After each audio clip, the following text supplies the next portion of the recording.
Welcome back hit news. चलिए देखते हैं यूपी के 25 बड़ी खबरों को। ताइवान की तकनीक से अलीगढ़ बनाएगा नेक्स्ट जनरेशन लॉक, 4000 करोड़ का कारोबार। अलीगढ़ में अब नेक्स्ट जनरेशन के स्मार्ट ताले बनेंगे जो इंटरनेशनल मार्केट में चीन को टक्कर देंगे।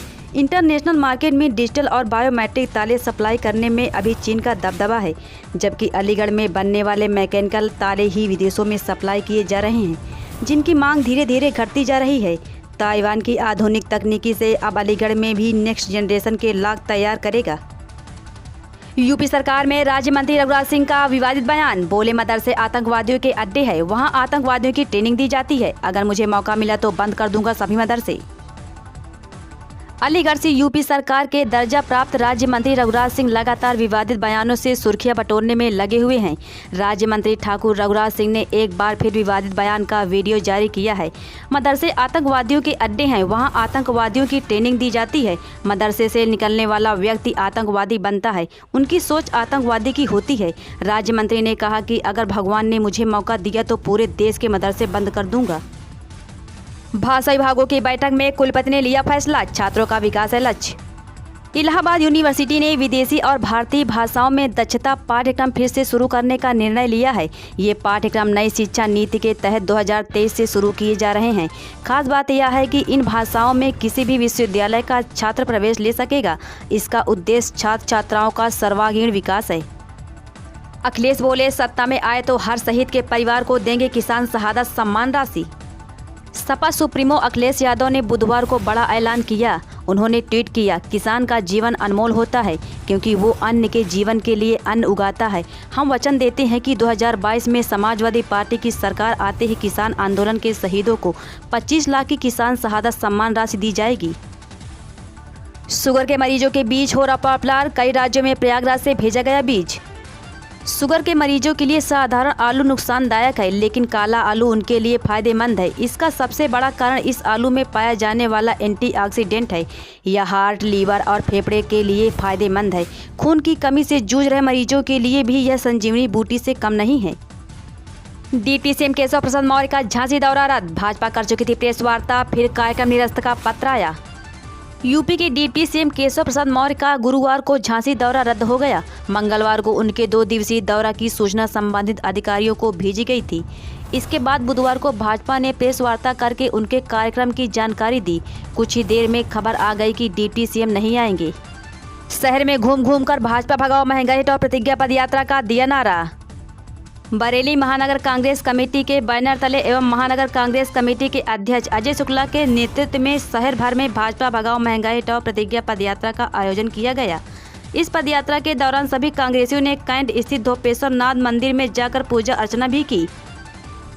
रायबरेली से कांग्रेस विधायक, आजमगढ़ की सगड़ी सीट से बसपा विधायक वंदना ने भी बीजेपी ज्वाइन किया। यूपी में विधानसभा चुनाव से पहले कांग्रेस और बसपा को झटका लगा है। कांग्रेस की रायबरेली सदर सीट से विधायक अदिति सिंह ने भाजपा ज्वाइन कर लिया है।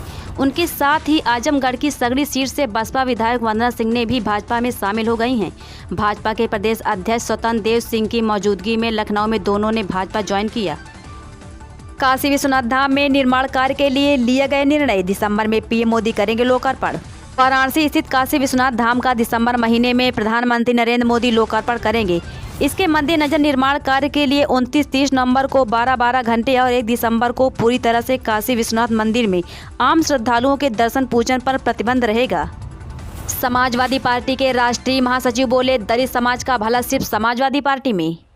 समाजवादी पार्टी के राष्ट्रीय महासचिव व पूर्व कैबिनेट मंत्री अवधेश प्रसाद ने कहा है कि दलित समाज का भला सिर्फ और सिर्फ समाजवादी पार्टी में है।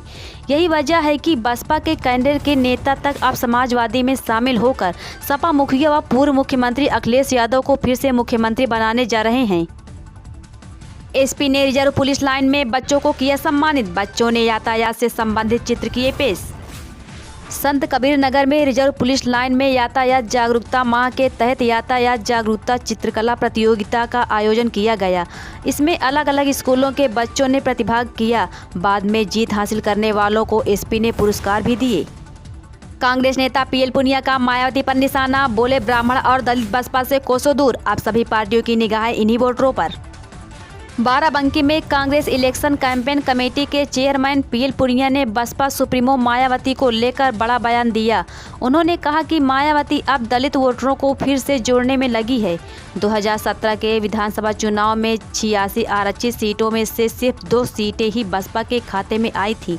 इससे साफ तौर पर देखा जा सकता है कि किस तरह से दलित वोटर बसपा से हट चुके हैं। अन्य कम्युनिटी की बात करें तो वह पहले से ही बसपा से दूर हैं। कानपुर में राष्ट्रपति रामनाथ कोविंद बोले, 1984 के दंगों में चौधरी हरमोहन ने सिखों की जान बचाई, मायावती जयदेव का सौर भी जाने लोग।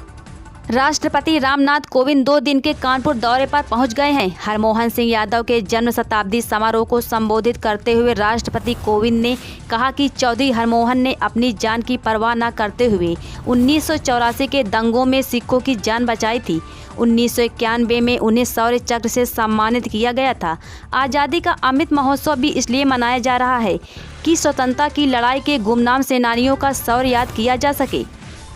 52 विधानसभा सीटों पर पार्टी ने तय की खास रणनीति।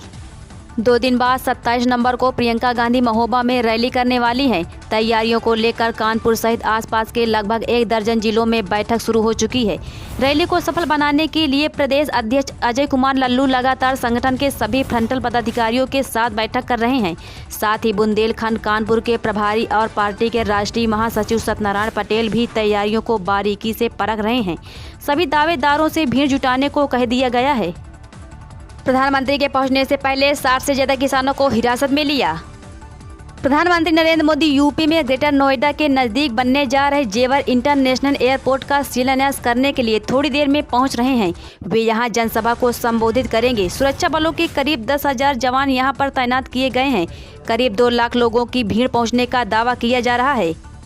उत्तर प्रदेश की हर बड़ी खबरों से अपडेट रहने के लिए हमारे चैनल को सब्सक्राइब करें।